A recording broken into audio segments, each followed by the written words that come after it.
Hey everyone, and welcome back to the channel. Today, we're diving deep into a topic that many of you have asked about, the EU Blue Card. If you've ever dreamed of working in Europe, this could be your golden ticket. So, what exactly is it? Think of it as a special fast-track work and residence permit designed for highly skilled professionals from outside the European Union. It's a unified system that allows you to live and work in 25 of the 27 EU member states. The only exceptions are Denmark and Ireland, which have their own immigration systems. The whole point of the Blue Card is to attract top talent from around the world to fill skill gaps and boost the EU's economy. It simplifies the often complex process of getting a work visa, making Europe a more attractive destination for experts in various fields. So, who is the EU Blue Card actually for? It's specifically for non-EU, non-EA, and non-Swiss citizens. If you're from one of those countries, you already have the right to work in the EU. For everyone else, this card is designed for the highly qualified. This typically means you have a university degree. However, in recent years, the rules have become more flexible. For certain high-demand sectors, especially in the IT field, having several years of relevant professional experience can sometimes substitute for a formal degree. The bottom line is, you need to prove you have valuable skills that are in demand in the EU. You also need to have a concrete job offer from a company based in one of the participating EU countries. You can't just apply for a blue card and then look for a job. You need the job lined up first. Now let's get into the nitty-gritty, the key requirements. While there are some variations from country to country, the core criteria are pretty consistent across the board. First, as we mentioned, is higher education. You'll generally need a diploma from a university that's recognized. This could be a bachelor's, master's, or PAAA-HDAA-DDDDHEHE. The second major requirement is a valid work contract or a binding job offer. This offer needs to be for a position that lasts at least 6 months. Temporary, short-term gigs usually won't qualify.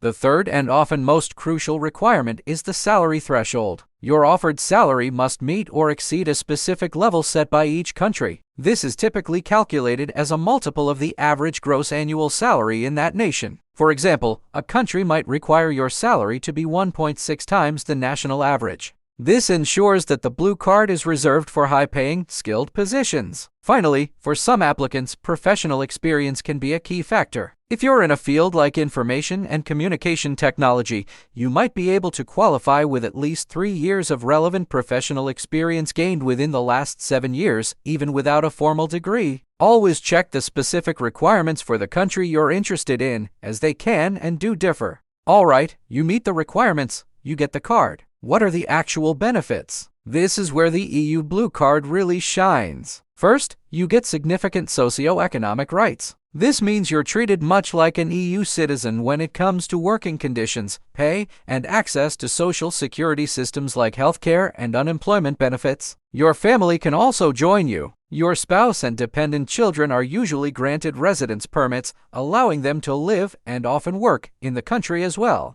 This is a huge advantage for those looking to relocate with their families. The second major benefit is intra-EU mobility. After holding a blue card in one EU country for a certain period, usually 12 months, it becomes much easier to move to another participating EU country to take up a new job. You won't have to start the entire immigration process from scratch. This flexibility is one of the card's strongest selling points, giving you access to a massive, continent-wide job market. Perhaps the most significant long-term benefit is the clear pathway to permanent residency. After a certain period of continuous residence and employment under the Blue Card, you can apply for a long-term EU residence permit. The standard time is usually 5 years, but some countries offer an accelerated path if you can demonstrate a certain level of language proficiency in their national language. For example, in Germany, you can apply for permanent residency after just 21 months if you have B1 level German skills or 33 months without it. This long-term permit grants you even more rights and security,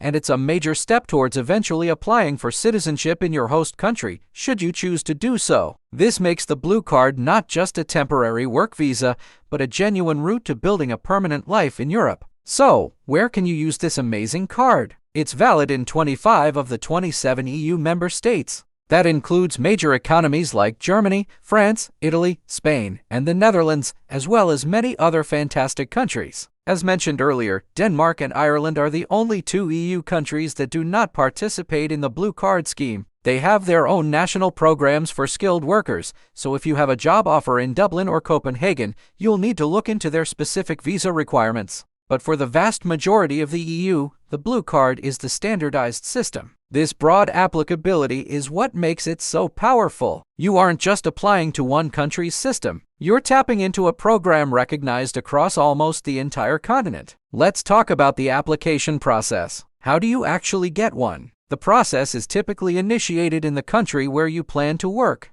This means you, or more commonly, your future employer, will submit the application to the national authorities of that specific member state. So, if you get a job in Berlin, you apply through the German authorities. If you get a job in Paris, you apply through the French authorities. In most cases, you'll need to apply for a national entry visa from your home country first, which allows you to travel to the EU country to finalize the Blue Card application in person. You'll need to gather a lot of documents: your passport, your university diplomas, the signed work contract, proof of health insurance, and more. The processing time can vary, but the directive aims for a decision within 90 days. It's highly recommended to work closely with your employer, as they often have experience with the process and can guide you through it. Some even handle the entire application on your behalf. Let's wrap this up. In essence, the EU Blue Card is a strategic tool designed to make Europe more competitive on the global stage. By streamlining the immigration process for skilled professionals, the EU makes it easier for its companies to hire the best and brightest talent from anywhere in the world. For you, the applicant, it offers a secure and privileged status. It gives you immediate access to work, social benefits for you and your family, the freedom to move within the EU, and a clear, structured path toward making Europe your long-term home. It removes a lot of the bureaucratic uncertainty that can come with international relocation. If you are a highly educated or experienced professional looking for new opportunities, the EU Blue Card is definitely something you should research thoroughly. Check the specific salary thresholds and requirements for the countries you're interested in, start polishing your resume, and begin your search for the dream job in Europe. I hope this detailed overview was helpful. The EU Blue Card can be a life-changing opportunity, and understanding how it works is the first step. If you have any questions, drop them in the comments below, and I'll do my best to answer them. Don't forget to like this video if you found it useful and subscribe to the channel for more content on living and working abroad. Thanks for watching, and I'll see you in the next one.